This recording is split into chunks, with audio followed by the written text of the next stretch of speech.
organizations. Yeah, the first one is Professor Rinaldi Dalini, and the second one is Dr. Rudolf Coates.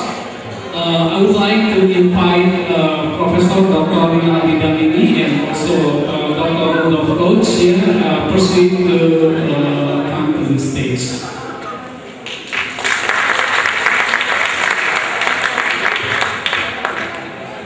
Okay, the first Professor Dr. Rinaldi Dalini give us knowledge about that. Yeah, I would like to see the short curriculum vitae of Professor Rinaldi Dalini. He got a bachelor degree from Faculty of Engineering Universitas Indonesia. Master degree he got from Michigan State University in USA, and PhD from Virginia Tech, USA.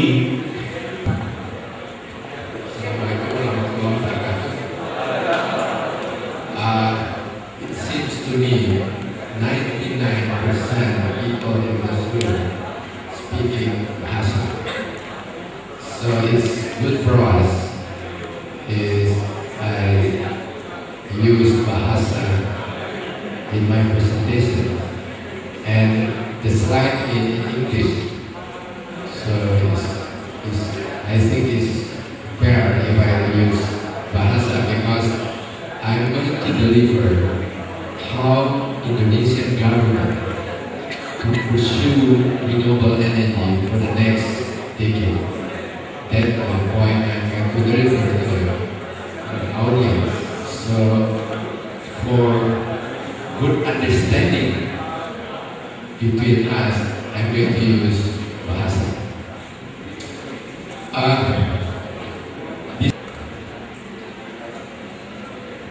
Dalam kesempatan ini saya sengaja ingin ambil 5 menit memperkenalkan Dewan Energi Nasional karena saya anggotanya yang saya sudah keliling beberapa university di Indonesia.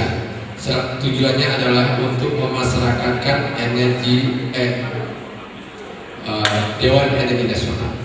Dewan Energi Nasional sekarang ini sedang menyusun kebijakan energi nasional.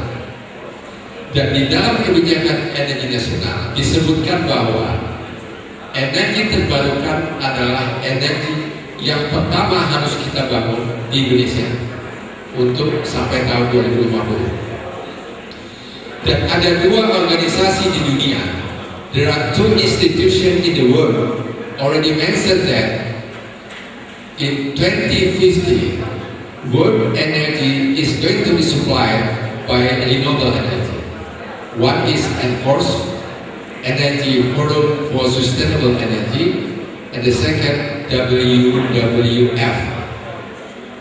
And I already stated 3 years ago that Indonesia, at least 75% is going to be supplied by renewable energy. So we can see next presentation for that. Ada 3 faktor yang akan mempengaruhi pembangunan energi terbarukan di Indonesia. Yang pertama adalah resources given. Kita bersyukur bahwa kita bisa 12 bulan per tahun mengambil energi matahari 6-8 jam per hari. Tidak ada negara lain yang bisa seperti itu, karena kita memang di daerah khatulistiwa. Angin kita luar biasa besarnya, tetapi angin selama ini datanya adalah data dari pengukuran di airport. Airport itu punya pengukuran kecepatan angin.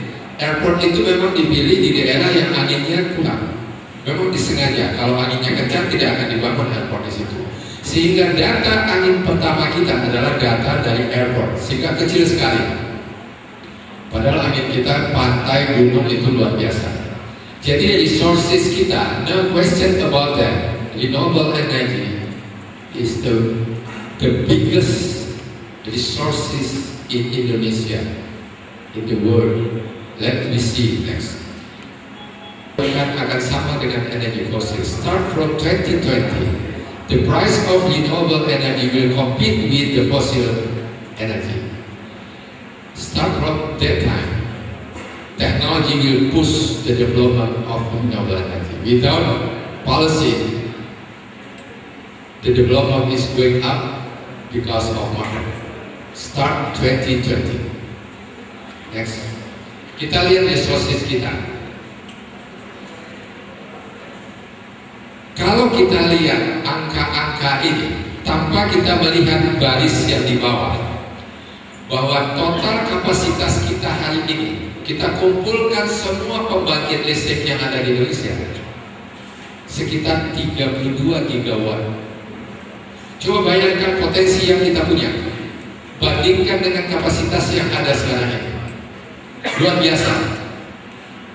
Matahari, solar energy 1200 gigawatt kita punya potensi.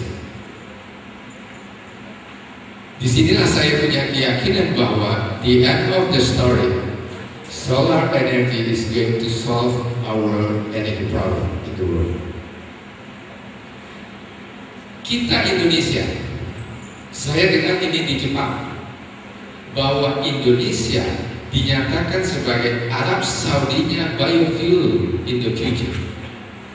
Indonesia is Saudi Arabia of biofuel in the future. Ini orang luar yang menyatakan itu. Sebagai contoh saja, 100 hektar tanah, 100 juta hektar tanah, kalau kita tanam dengan palm oil sekarang ini dan kita jadikan biofuel, akan menggantikan seluruh BBM kita. Atau 100 juta tanah itu kita tanam dengan singkong dan kita jadikan etanol, akan menggantikan seluruh BBM kita. Coba bayangkan bahwa kelapa sawit, singkong, minyak jarak nantinya akan menjadi tambang minyak ke depan. Mengapa sekarang tidak terjadi? Karena masih mahal. Tapi mulai tahun 2020, there is going to be compete between renewable energy and fossil fuel. Next, kita lihat government policy. Tahun 2006, pemerintah sudah punya political will untuk memajukan industri biofuel di Indonesia. Dan langkah pertama yang diambil oleh pemerintah adalah mewajibkan dan menginstruksikan kepada ada 13 menteri bahwa harus membantu memproduksi biofuel ke depan. Konsep ini sudah, ini yang saya kunjungi, ini di daerah Banyumas. Jadi pemerintah sudah membagikan untuk membuat minyak jarak, minyak nyamplung itu di pantai itu, bijinya seperti jarak juga. Kemudian membuat etanol, diberikan oleh pemerintah pusat free kepada Pemda. Tetapi yang ini yang dia masih menghasilkan, dia tidak bisa menjual kepada masyarakat sekitarnya karena solar lebih murah daripada ini. Sehingga seharusnya ada langkah berikutnya, pemerintah membeli ini lalu dia jual kepada masyarakat dengan bersaing dengan solar. Jadi seharusnya ada seperti bulongnya, tetapi itu tidak ada. Begitu sudah berproduksi tidak ada yang pakai, tidak ada yang mau beli, akhirnya tidak jalan ya. Selanjutnya, ini etanol. Begitu juga ada permasalahan di sini. Ini D3 Politeknik, tamatan Politeknik, dia tidak berani mengoperasikan. Kenapa? Karena ada di situ mesin untuk pemurnian minyak. Di situ dinyatakan dilarang merokok. Di sebelah mesin itu ada tungku untuk memanaskan minyak itu, dan itu bahan bakarnya kayu api. Coba bayangkan, jarak setengah meter di dalam rokok, di situ ada api. Artinya apa? Pada saat mendesain itu tidak diperhatikan, sehingga dia tidak berani kalau dia nyalakan api itu akan meledak, sehingga dia hanya jadi penunggu saja. Energi, bayangkan 50 tahun yang lalu ditanam untuk di pantai menghambat angin, sekarang menjadi energi.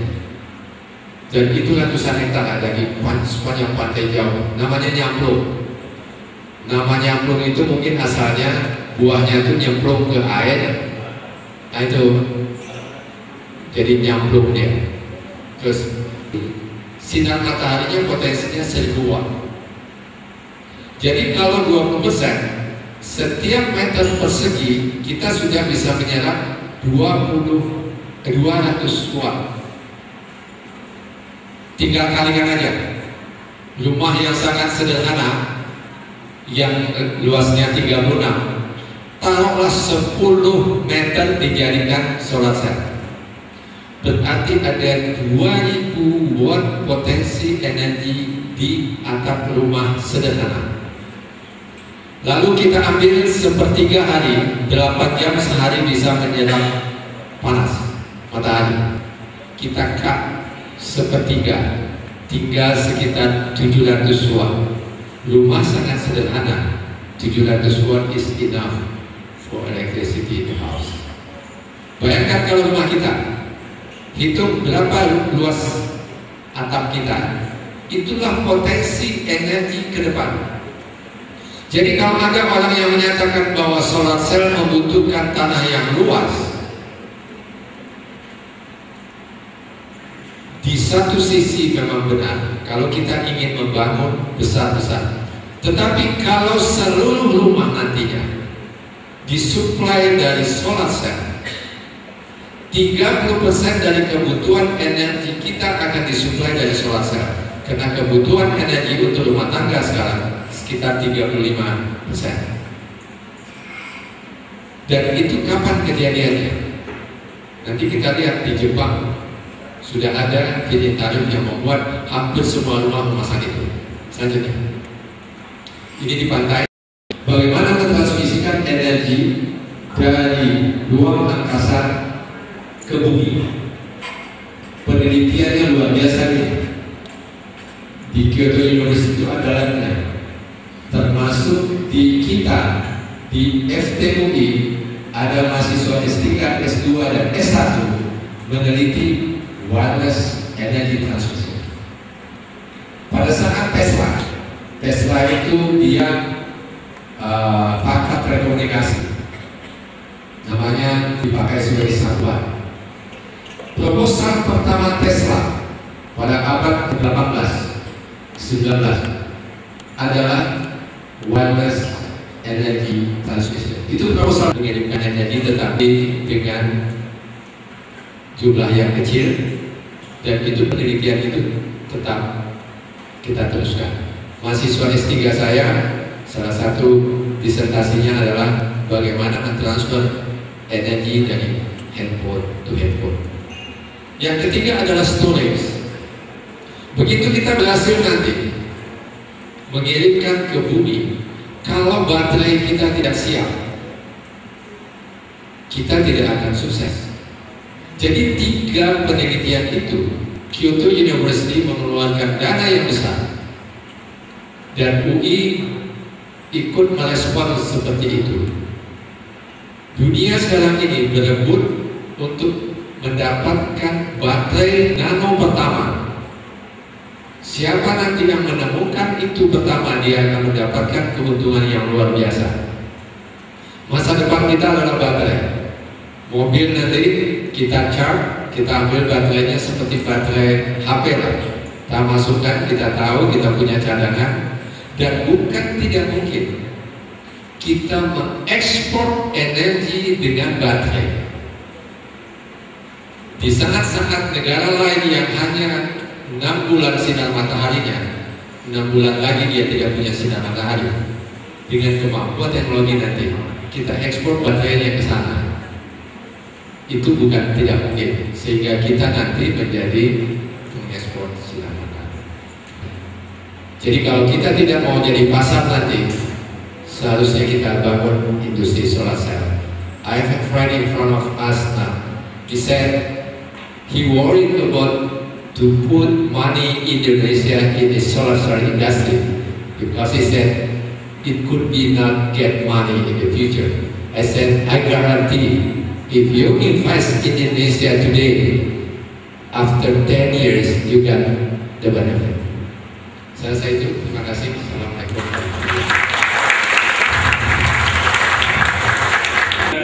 Prioritas utama dari pemerintah kita sekarang ini untuk membangun di bidang energi. Kemudian ada 3 faktor utama tadi ya yang beliau sebutkan terkait dengan develop green energy in Indonesia. The first one is resources, yeah. The second one is government policies, and the last one is technologies. Dan beliau juga tadi telah menyampaikan beberapa contoh ya eksperimen sendiri juga di Indonesia dan termasuk beberapa obstacle-nya. In answer session, yeah, we invite the second presenters here for this session, Dr.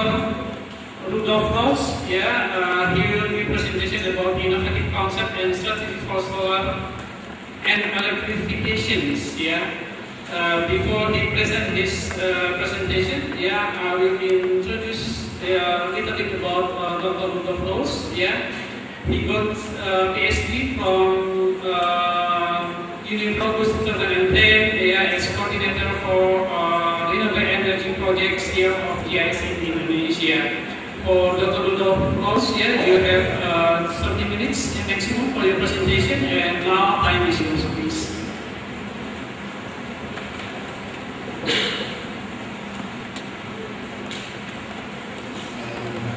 Selamat pagi, selamat siang, Bapak dan Ibu-Ibu. Bahasa Indonesia saya kurang bagus. Saya minta maaf, saya mau bicara di bahasa Inggris. Ini lebih baik untuk saya, untuk kita.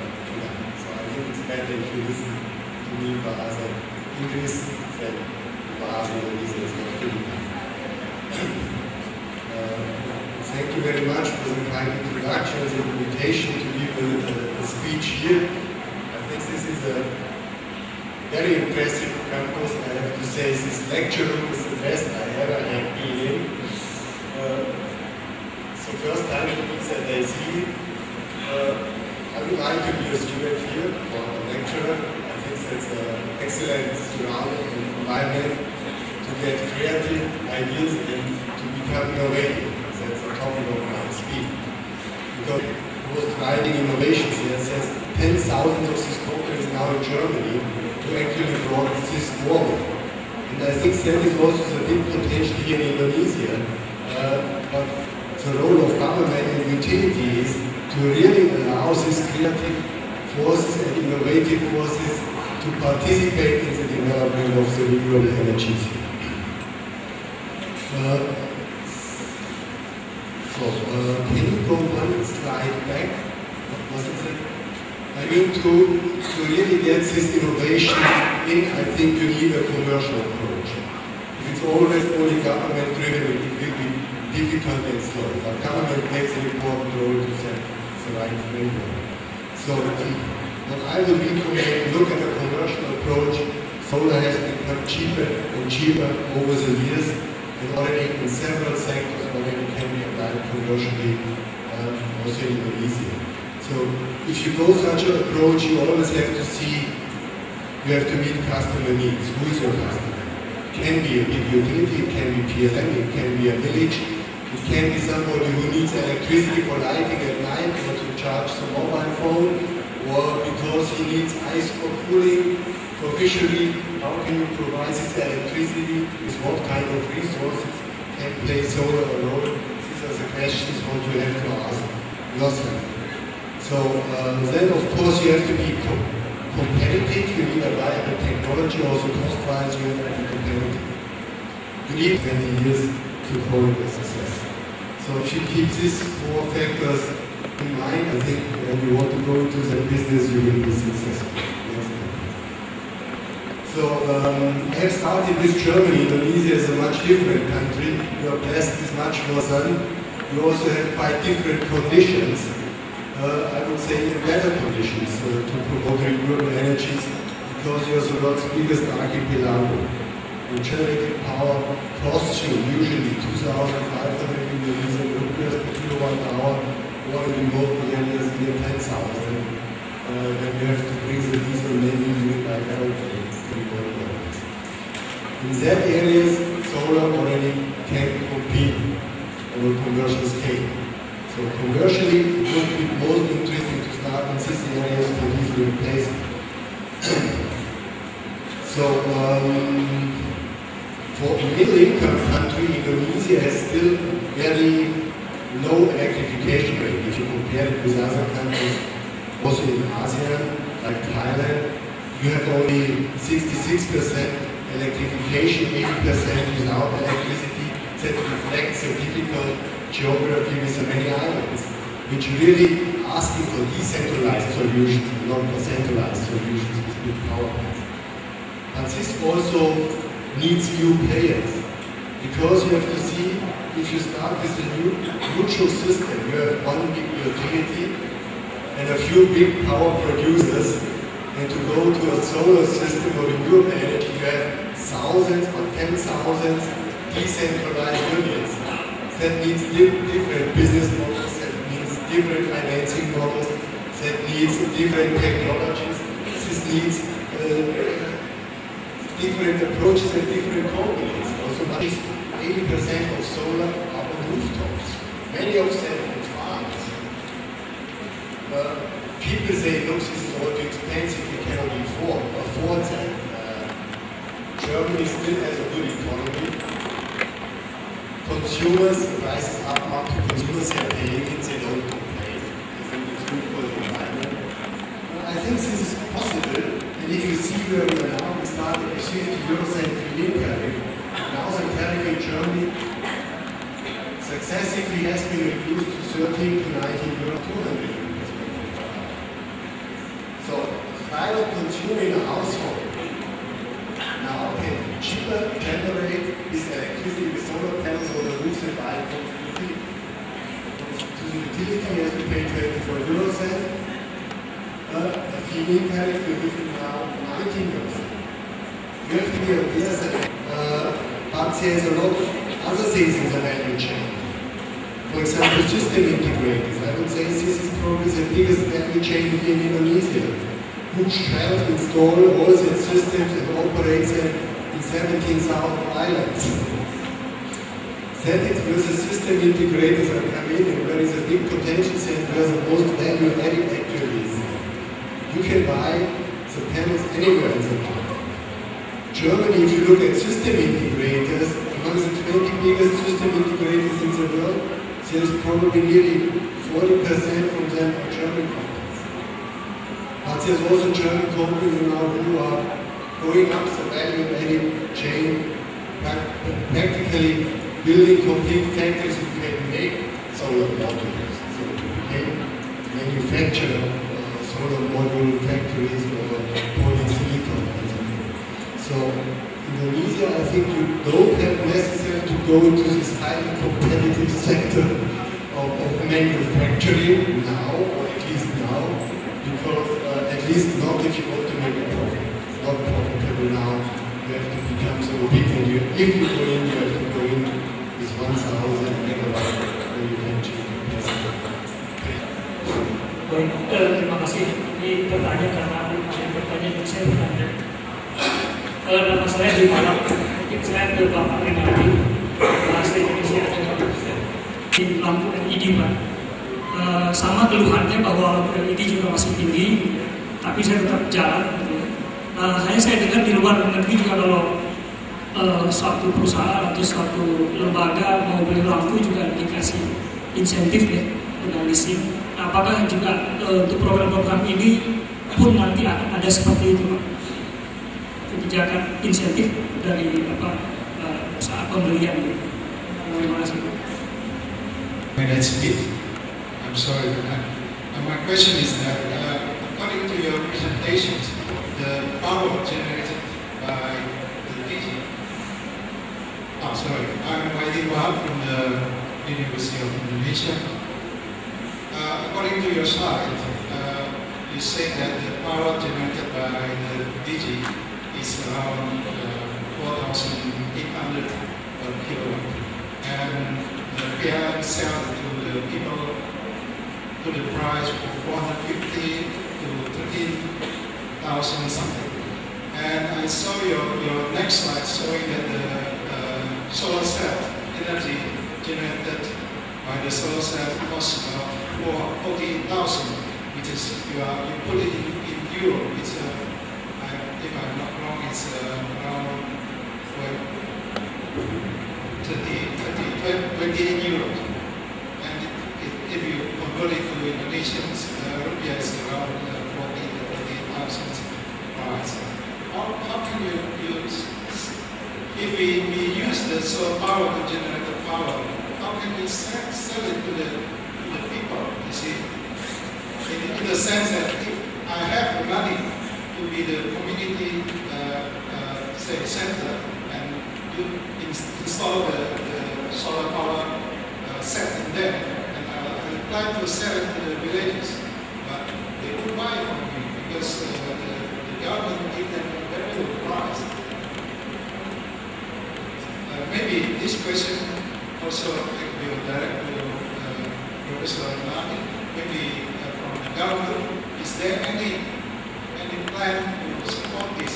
Because power from solar panel is we call it environmentally friendly. It's more fuel than endurance. Okay, thank you very much. Himbauan mengenai insentif. Mungkin dulu memang pada saat lampu energi dimulai diberikan di Indonesia itu dikasih gratis waktu itu. Tapi saya yakin tidak akan terjadi di LED. Cuma memang kita di Dewan Energi Nasional sudah meminta kepada pemerintah supaya dan bahkan sudah diucapkan oleh Pak SBY kalau nggak salah bahwa semua teknologi yang renewable energy akan diberikan insentif dan pajak. Nah, ini permasalahannya sekarang seperti saya katakan tadi,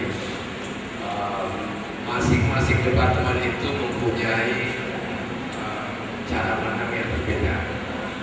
Sebenarnya sudah lebih dari 5 tahun, mungkin hampir 10 tahun, solar water heater. Dulu kita sudah minta supaya itu tidak dimasukkan kepada barang mewah. Sampai sekarang itu masih masuk barang mewah sehingga pajak solar water heater masih tinggi. Nah, yang begini-begini dari Departemen Keuangan kelihatannya tidak gampang untuk memberikan keringanan pajak karena dia punya target pajak dan sebagainya. Ini sebenarnya kalau kita lihat salah satu tujuannya Dewan Energi Nasional dibentuk karena di situ ada anggotanya, ada keuangan, SDM. Tapi pada saat kita berdiskusi permasalahan itu tidak gampang karena untuk menyatukan. Tapi saya yakin LED itu nanti tanpa insentif pun itu akan digunakan orang. Karena saya melihat sendiri ada presentasi beberapa minggu yang lalu dari Taiwan, itu memang menjanjikan sekali. Dan menurut dia kalau jangka panjang dalam jangka setahun lebih itu sudah akan kembali dananya ada. Sedangkan LED itu tahan lampunya cukup. Saya Muhibur, saya mahasiswa Teknik Kimia UI.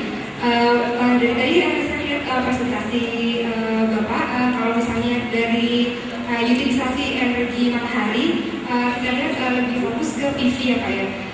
Bagaimana dengan teknologi yang lain seperti misalnya CSP, Concentrated Solar Power. Sangat menarik karena untuk wilayah Indonesia bagian timur,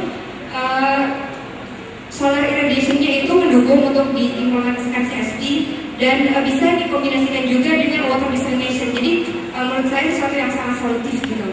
Bagaimana perkembangannya di Indonesia untuk CSP sendiri dan mungkin untuk riset teknologi untuk solar power selain PV itu seperti apa? Terima kasih. Ini pertanyaan Pak Rizal.